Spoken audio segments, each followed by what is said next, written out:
Healing at OCRC happens in two powerful phases, the passive phase and the active phase.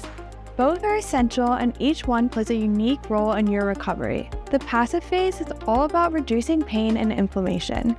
This includes therapies like cupping, acupuncture, and adjustments designed to calm your body, release tension, and prepare you for movement. Once your body is more stable, we'll move into the active phase where the real rebuilding begins.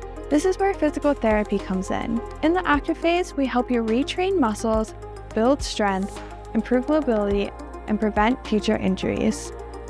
Each phase builds on the other. We start by helping your body reset, then we strengthen it for long-term wellness. It's a team effort, and every step is designated with your goals in mind. And remember, health is wealth.